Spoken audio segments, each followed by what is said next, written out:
And as we look at today's readings, we know that the first reading and the Gospel are essentially the same. And then the second reading kind of connects the two. We also need to note here, we see both in the first reading and in the Gospel passage, a healing from leprosy. And it was in response to faith. So we're going to see faith is exercised, then the healing,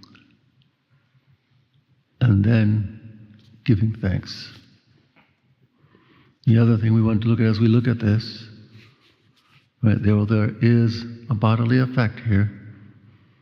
Their bodies were healed, but something even more stronger with the faith was also healed. We also have a soul, right? And it also needs healing. We have to take care of our souls as well as our bodies. And actually, it's almost really more important to take care of our souls than our bodies. Now, let's take a look at a little more closely here at what we are dealing with. We see in both the first reading, as I already said, both the first reading and the Gospel passage. In the first reading, one is healed. Naaman is healed after he's been guided to go to the prophet Elijah. At least he put some faith there that it could be done. He had some faith. All right, now he was given to go wash in the Jordan River 7 times. And if you follow the whole passage, at first he refused. Then one of his soldiers said, wait, which is a simple thing he's asked you to do. What's the problem with doing it? And so Naaman did it, exactly what he was told, and he was cleansed. Now his faith is fully there. There was a conversion of his soul, a conversion here. And he goes back to Elijah to give thanks to him and wants to give him gifts for it, which Elijah refuses. All right. We have to understand, yes, a miracle was worked here, but it was not Elijah. Humans don't work miracles. God does. And God did. Elijah was this tool. He gave the instruction, and Naaman carried it out. He obeyed out of faith.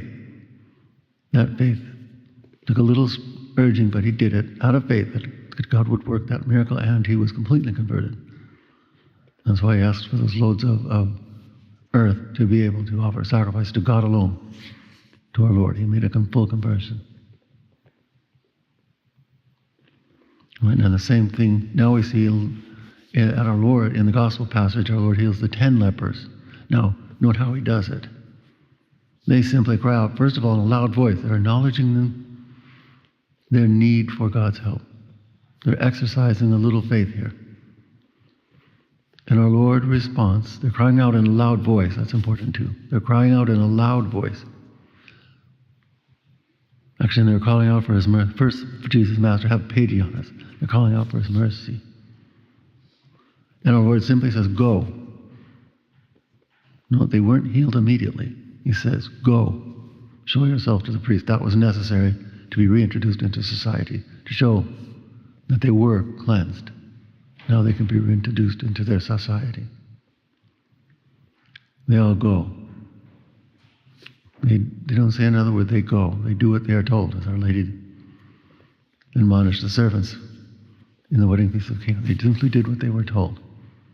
They were healed on the way.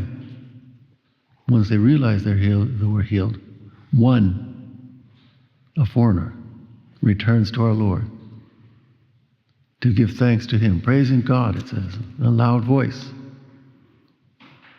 He too has made that full conversion. Praising God in a loud voice. And he gives thanks to our Lord. Then our Lord gives him the phrase that he almost always invariably gives when the miracle is worked. Now going back to our Lord, what does this man, the Samaritan, realize? Our Lord is God. Now he's placed full faith in him. And here's where our Lord's response comes. Go, your faith has saved you. That's what God is calling us to have, that faith in him. That he will, with his grace, coming through our Blessed Lady, all it does, we don't do it without her. We will save our souls. That's our goal. That's what's important. Is that faith.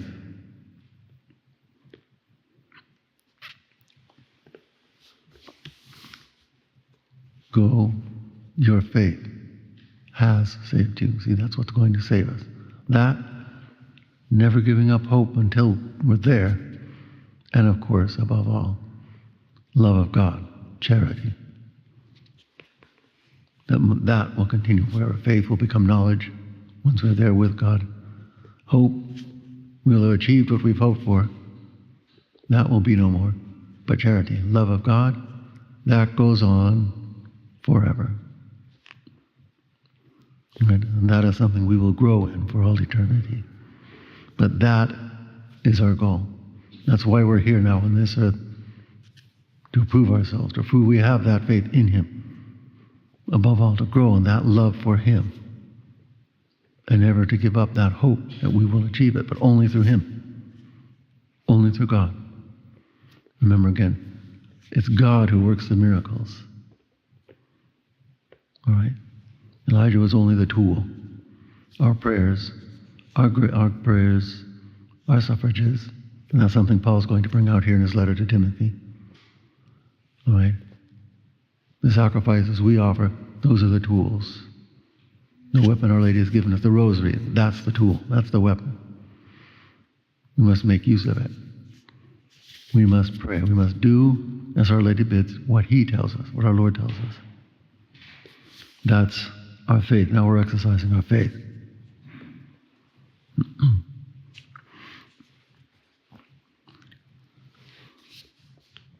And that is what will save us.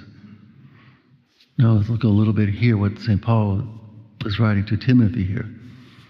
This is from nearly the beginning of his letter. All right. And in the first part, the Lord is pointing out his own suffering. He was already imprisoned here. Yes, I'm suffering, but he's willingly do it.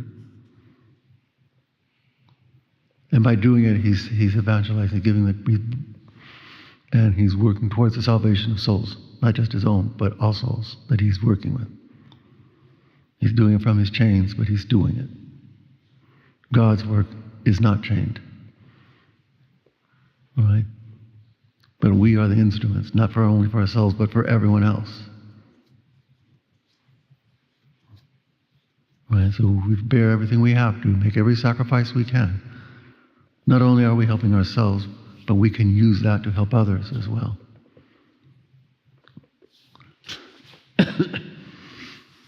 But then, now, all right, in fact, our Lord Paul says, okay, so they too, the souls he's praying for, he's working for, he's been evangelizing, they too can obtain salvation. Right? Again, those prayers, those sacrifices we offer, we can obtain salvation for others as well. Right? We are cooperating with our Lord's redeeming work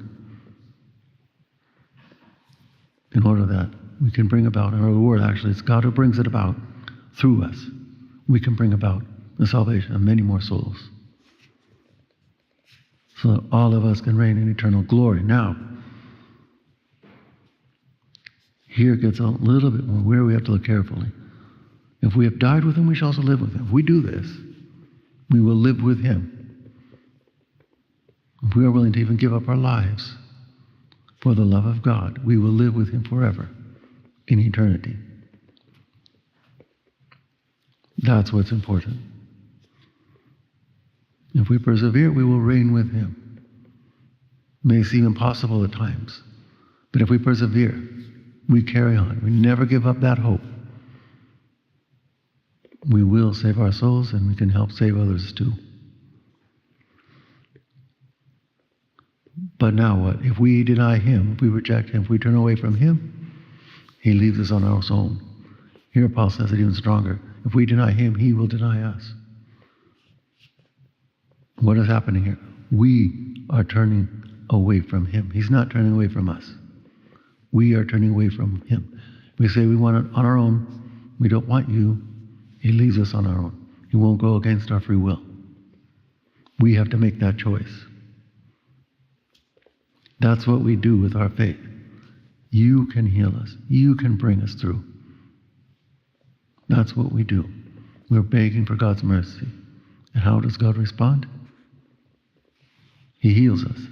He brings us back. If we will turn to him, he is there. He will bring us through. If we are unfaithful,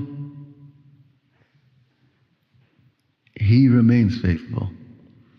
We are turned away from him, we're unfaithful to him, we face losing him. But God will always be faithful. Otherwise he wouldn't be God. He'd be denying himself. He wouldn't be God. God is always faithful. And if we will turn to him, he will always respond. It may not be the response we expect. He may be saying, wait a little bit longer. He did with the lepers. He didn't heal them immediately.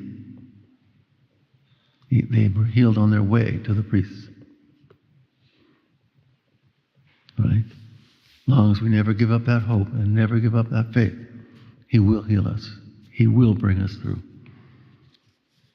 He always remains faithful. Right? So even if everything seems to fall apart, everything is turning around, up topsy-turvy, what is going on? Even if it seems all lost, God is there. He is always there. He will bring us through. But we must choose him. Place our faith in him. And hear the words of our Lord. Go, your faith has saved you. Praise be Jesus and Mary, now and forever.